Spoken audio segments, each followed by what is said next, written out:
Bir kishi do'stiga aytayapti. Qanday qilib uyda o'tirasan? Qanday yolg'izlikka chidaysan? Qanday yolg'izlikka chidaysan desa, do'sti javob beryapti. Diqqat qilinglar. Yoshligimda bundan ham qiyin narsaga sabr qila olardim. Nima edi u? Odamlar orasida o'tirardim, gapirmay sukut saqlardim. Bormi? Odamlarning orasida bo'lish uchun, ularga yoqish uchun tabiatingga teskari bo'lgan, o'zingga yoqmaydigan ishlarni qilib, boshqalarni rozi qilganingdan ko'ra uyingda o'tirganing yaxshi. Ma'qulmi?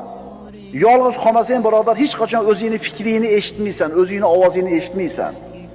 Al-wihdatu khayrun min rafiqis su. Yomon ulfatdan ko'ra yolg'iz o'tirishlik afzal bo'ladi.